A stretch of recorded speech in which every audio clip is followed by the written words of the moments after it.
The headlines on RT International. Donald Trump's first press conference as president-elect sees him clash with the media as he tells certain outlets exactly what he thinks of them. BuzzFeed, which is a failing pile of garbage.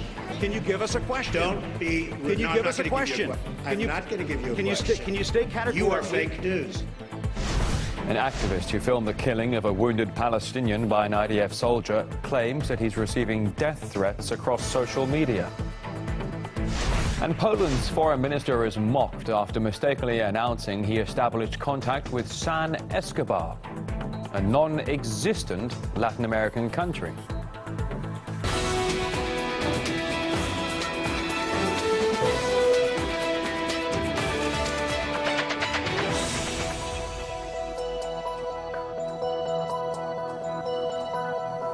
Right now, midday here in Moscow. It's RT International. Thanks for joining us. We have your Thursday headlines.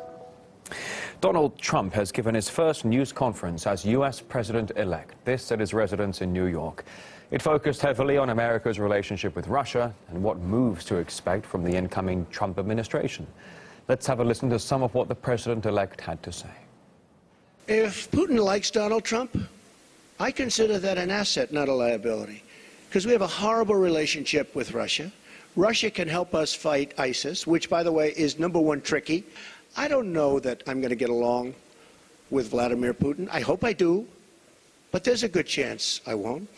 Donald Trump intended for this press conference to basically be a place for him to lay out his agenda as he prepares to take office. But as soon as it became a question and answer session, almost immediately the questions and all the conversations seemed to focus on what's been almost the favorite topic of media lately, that being Russia and topics related to Russia, allegations about Russian hackers, etc. As far as hacking, I think it was Russia, but I think we also get hacked by other countries and other people. The United States is hacked by everybody.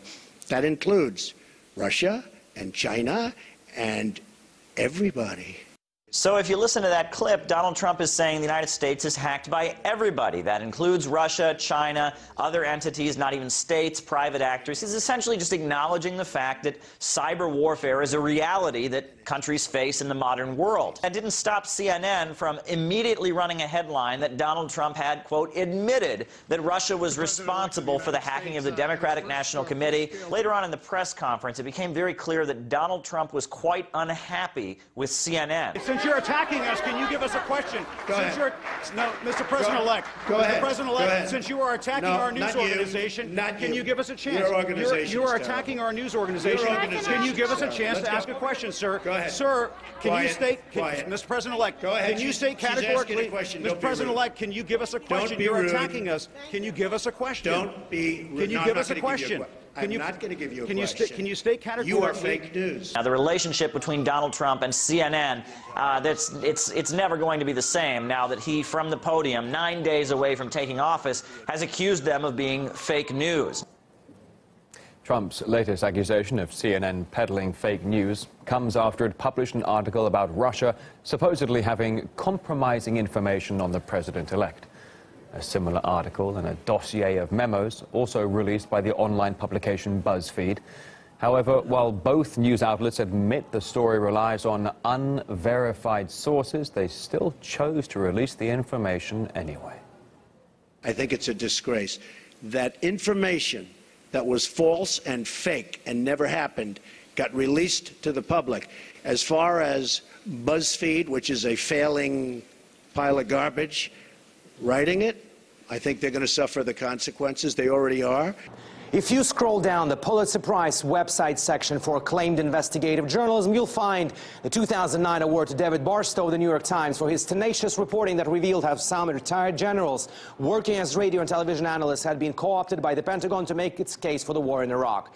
Or 2006, Susan Schmidt, James Grimaldi, and Jeffrey Smith of the Washington Post for their probe of Washington lobbyist Jack Abramoff that exposed congressional corruption and produced reform efforts. What has all that journalism been replaced with? The fact that BuzzFeed and CNN made the decision to run with this unsubstantiated claim is a sad and pathetic attempt to get clicks.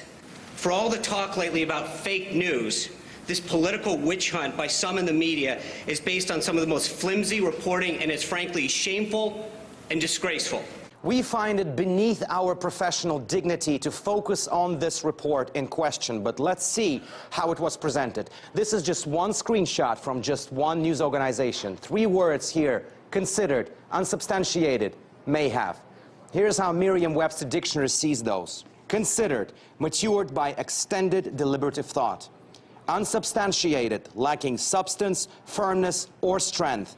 May, used to indicate possibility and probability.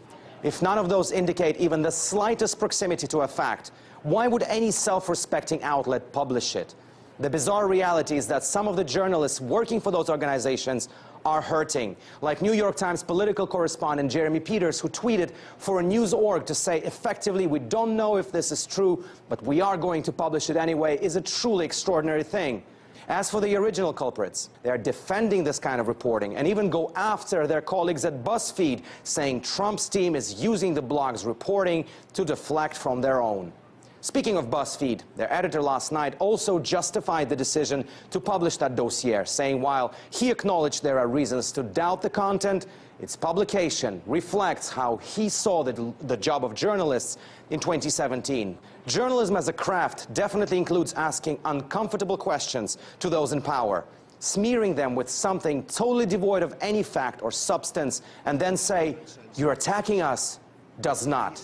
But this kind of reaction from the president-elect might send some into yet another meltdown, but it's hardly surprising. As far as BuzzFeed, which is a failing pile of garbage, writing it, I think they're going to suffer the consequences. They already are.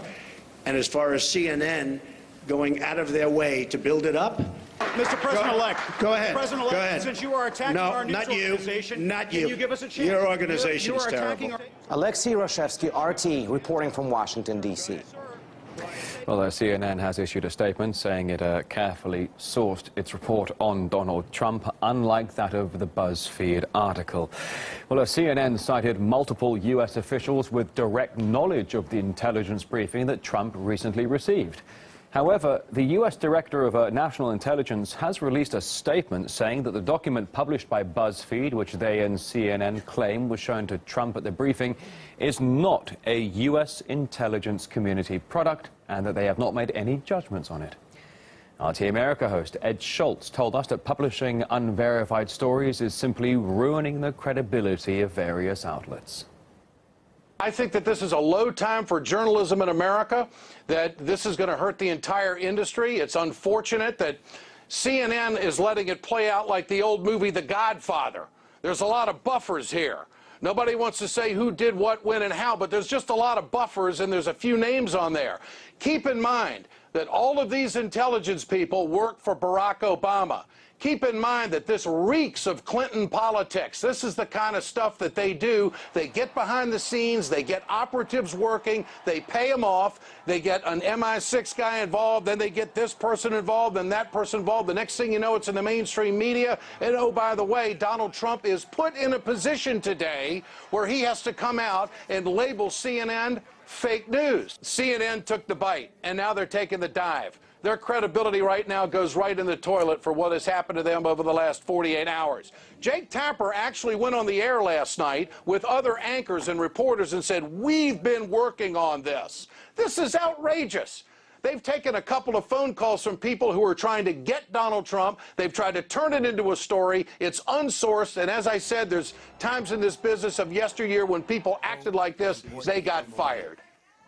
Well, with the whole fake news craze continuing, our correspondent Murad Gazdiev now assesses how some are trying to combat